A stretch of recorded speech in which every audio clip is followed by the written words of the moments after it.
Good morning, friends.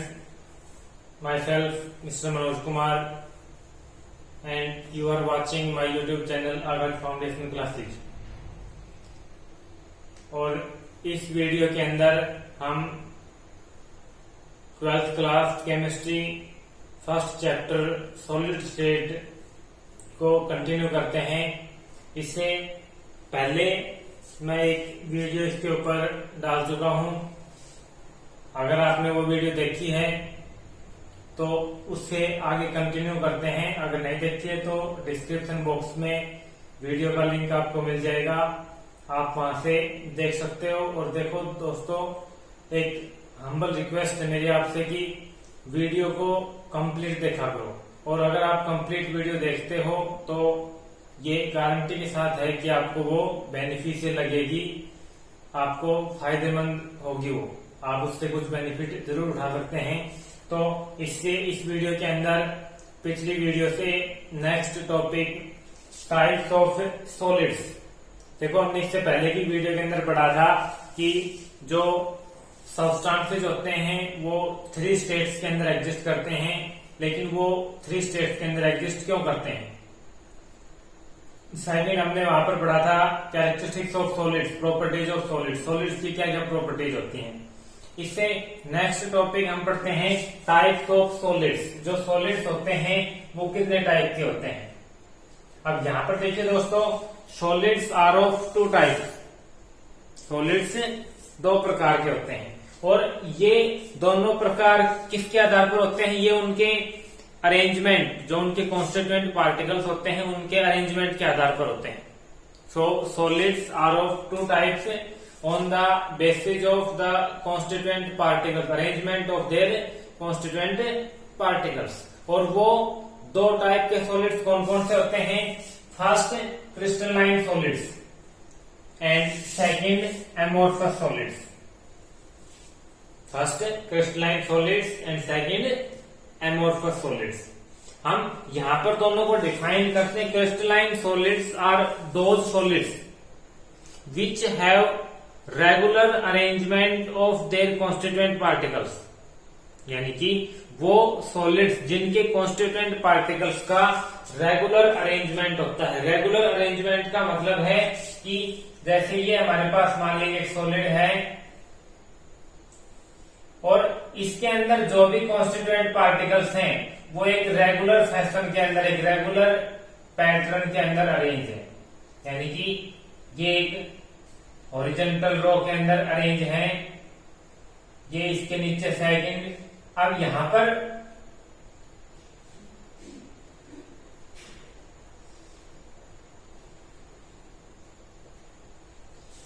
किन्हीं भी 2 particles के बीच में आपको इक्वल डिस्टेंस मिलेगा।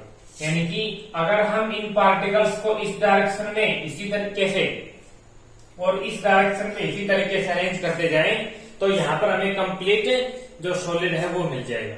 लेकिन एमोर्फस सॉलिड्स के अंदर ऐसा नहीं होता है। एमोर्फस सॉलिड्स के अंदर ये मान लीजिए सॉलिड है तो इसके अंदर कहीं पर पार्टिकल कम डिस्टेंस पर होते हैं, कहीं पर पार्टिकल ज्यादा डिस्टेंस पर होते हैं। और यहां से इस तरीके से ना कोई डायरेक्शन फिक्स होती है, इररेगुलर अरेंजमेंट होता है। कोई पार्टिकल कहीं पर भी एडजस्ट हो सकता है, एग्जिस्ट कर सकता है। कोई रेगुलर पैटर्न या रेगुलर फैशन नहीं होता है। तो यहां पर हम कह सकते हैं crystalline solids are those in which the constituent particles are arranged in a regular pattern और regular fashion. But amorphous solids are those which have irregular arrangement of constituent particles, जिसके कॉन्स्टिट्यूएंट पार्टिकल्स का irregular arrangement होता है, कोई regular arrangement नहीं होता है। किसी भी डायरेक्शन में कहीं पर भी कोई कॉन्स्टिट्यूएंट पार्टिकल एग्जिस्ट कर सकता है। यहां पर हम दोनों के बीच में और भी बहुत सारे डिफरेंस होते हैं। तो यहां पर मैं दोनों के बीच में एक लाइन ड्रा कर देता हूं और दोनों को की जो कैरेक्टरिस्टिक प्रॉपर्टीज हैं वो एक्सप्लेन करता हूं। अब यहां पर देखिए, फर्स्ट कैरेक्टरिस्टिक जैसा अभी हमने डेफिनेशन के अंदर देखा था, crystalline solids have regular arrangement of constituent particles। जो भी क्रिस्टलाइन सॉलिड्स होते हैं उनके अंदर एक रेगुलर अरेंजमेंट होता है। जो कॉन्स्टिट्यूएंट पार्टिकल्स हैं रेगुलरली अरेंज होते हैं, पैटर्न के अंदर अरेंज होते हैं। अगर हम उस पैटर्न को रिपीट करते जाएं तो हमें कंप्लीट सॉलिड मिल जाता है। जबकि एमोर्फस सॉलिड्स के अंदर irregular arrangement of constituent particles का कोई रेगुलर अरेंजमेंट नहीं होता है, इरेगुलरली अरेंज होते हैं। Second, definite characteristic shape. जो क्रिस्टलाइन सॉलिड्स होते हैं उनकी एक डेफिनेट कैरेक्टरिस्टिक शेप होती है, एक फिक्स शेप होती है।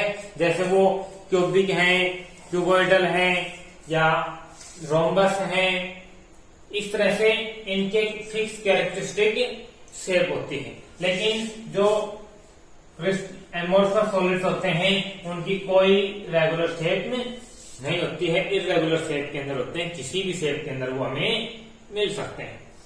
Crystalline solids have sharp and characteristic melting point.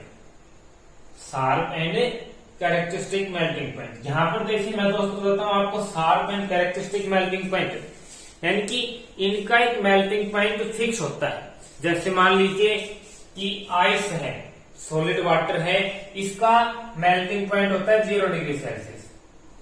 तो यहाँ पर जितनी भी बर्फ होगी, जितनी भी आइस होगी, जितना भी सॉलिड वाटर होगा वो कंप्लीटली 0 डिग्री सेल्सियस पर ही मेल्ट हो जाएगा, कंप्लीटली 0 डिग्री सेल्सियस पर ही मेल्ट हो जाएगा। तो इनका फिक्स होता है, जो भी क्रिस्टलाइन सॉलिड्स होते हैं फिक्स, शार्प और कैरेक्टरिस्टिक मेल्टिंग पॉइंट होता है। But amorphous solids melts over A range of temperature, लेकिन ये एक टेम्परेचर रेंज के अंदर, जैसे 0 to 5, 0 से 5 डिग्री सेल्सियस के बीच में ये सॉफ्ट होते हैं, मेल्ट होते हैं। या किसी का हो सकता है 35 to 40 डिग्री सेल्सियस, यानी कि कोई एक फिक्स नहीं होता, शार्प नहीं होता, एक रेंज के ऊपर ये मेल्ट होते हैं। Fourth, smooth cleavage. Smooth cleavage काटना।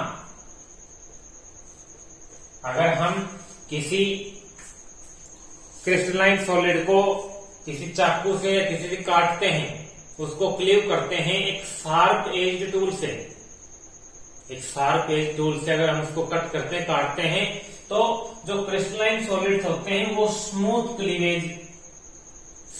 क्लीव होंगे। यानी कि उनके अंदर, जैसे मान लीजिए कि ये हमारे पास एक क्रिस्टलाइन सॉलिड है,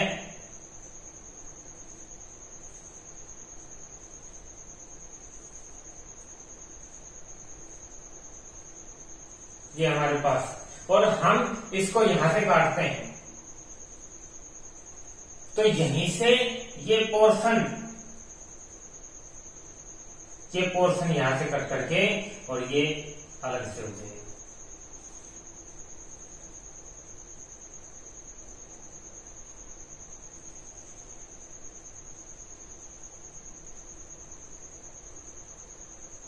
जो इस तरीके से पोर्शन कट के अलग हो जाएगा, बिल्कुल यहां से स्मूथ क्लीवेज, ये दोनों सरफेस स्मूथ हो जाएंगे। But amorphous solids irregular cleavage, यहां पर इरेगुलर, अगर हम यहां से काटते हो सकता है ये पार्ट कट के गिर जाए, यहाँ पर इरेगुलर क्लीवेज होता है, कहीं से भी हम काटना कहीं से चाहते हैं और ये ऑटोमेटिक कटते कहीं से। Fifth, anisotropic. Crystalline solids are anisotropic. Anisotropic means have different physical properties.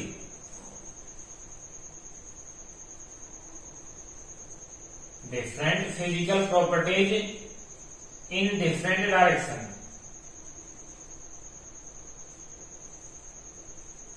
अगर डिफरेंट डायरेक्शन के अंदर हम चलते हैं, जैसे ये अगर हम इस डायरेक्शन में चलेंगे तो एक ही फिजिकल प्रॉपर्टी की वैल्यू डिफरेंट होगी।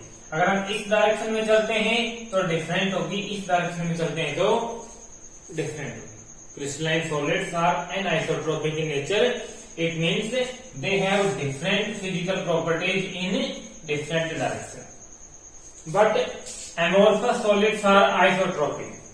Isotropic means it means they have same physical properties in all directions, सभी डायरेक्शंस में इनकी किसी फिजिकल प्रॉपर्टीज की वैल्यू इक्वल होती है, चाहे हम अपवर्ड चलें, चाहे हम हॉरिजॉन्टल चलें, चाहे हम ऑब्लिकली चलें, डायगोनली चलें, एक फिजिकल प्रॉपर्टीज की वैल्यू सभी डायरेक्शन में सेम होती है। These are true solids, crystalline solids are true solids, ये एक्चुअल में सॉलिड्स होते हैं, but amorphous solids are pseudo solids, ये ट्रू सॉलिड्स यानी कि असली ठोस होते हैं,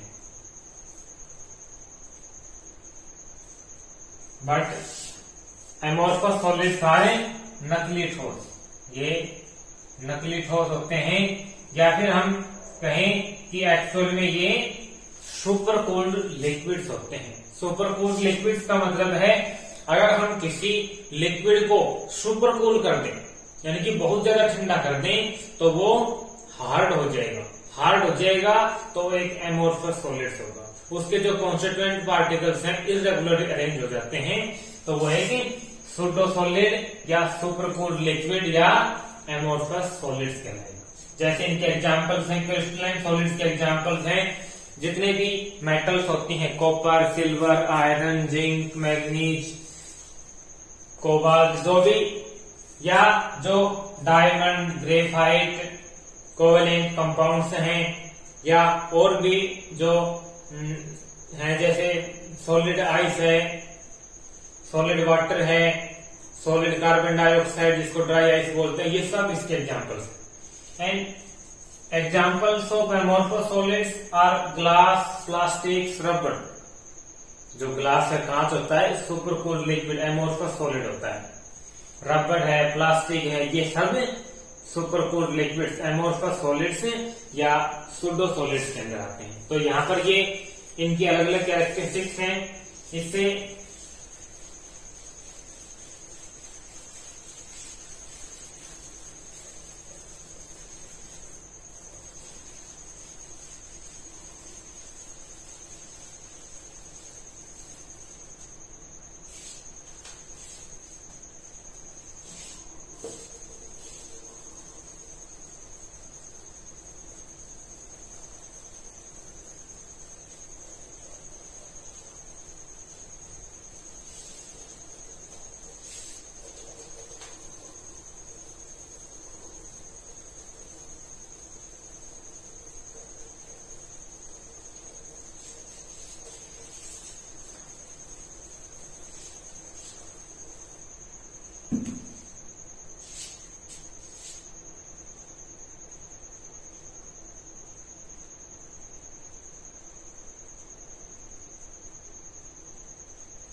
यूजेज ऑफ एमोर्फस सॉलिड्स।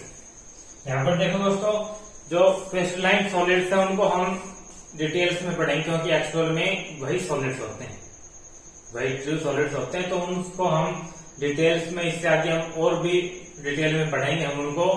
यहाँ पर हम एमोर्फस सॉलिड्स को बहुत कम पढ़ेंगे, और यहाँ पर हम यूजेज ऑफ एमोर्फस सॉलिड, देखो जो एमोर्फस सॉलिड्स होते हैं वो भी बहुत इंपॉर्टेंट होते हैं, बहुत ही यूजफुल होते हैं, और बहुत सारे यूजेज होते हैं उनके। तो कौन कौन से यूजेज होते हैं? सबसे फर्स्ट, जैसा हम देखते हैं कि ग्लास, जो कांच होता है, ये एक एमोर्फस सॉलिड होता है, और आप जानते हैं कि कांच कितना यूजफुल होता है, कितने इसके यूजेज होते हैं। जो विंडो पेन्स होते हैं, खिड़कियों के शीशे होते हैं, जो मिरर्स होते हैं, या अदर जो भी व्हीकल्स के जो शील्ड होते हैं, ये सब ग्लास के बने होते हैं। तो ग्लास एक एमोर्फस सॉलिड होता है, और ग्लास के रूप में हम एमोर्फस सॉलिड्स का यूज करते हैं। सेकंड, यहाँ पर दोस्तों एक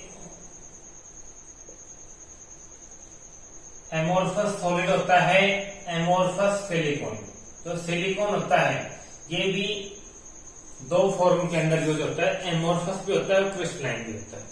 जो एमोर्फस सिलिकॉन होता है, इसका प्रयोग सोलर सेल्स बनाने में किया जाता है।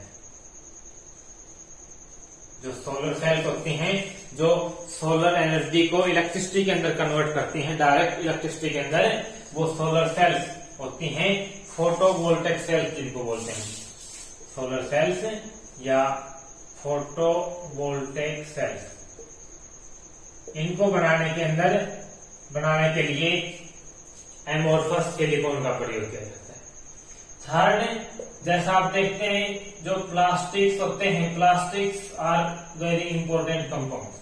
प्लास्टिक के बहुत सारे यूजेज होते हैं, रोप्स बनाने में, यूटेंसिल्स बनाने में और मैट्स वगैरह बनाने में इनके यूजेज होते हैं। बोटल्स वगैरह, कंटेनर, ये सब बनाने में प्लास्टिक का यूज होता है और प्लास्टिक भी एक एमोर्फस सॉलिड होता है। फोर्थ, यहाँ पर हम देखते हैं रबर। जो रबर होता है ये भी एक इम्पोर्टेंट एमोर्फस सॉलिड होता है, इसके भी बहुत सारे यूजेज होते हैं। यूजेज आप जानते हैं, जहां पर भी प्लास्टिक की बहुत सारी, रबर की बहुत सारी चीजें बनाई जाती हैं। तो ये कुछ important uses of amorphous solids हैं।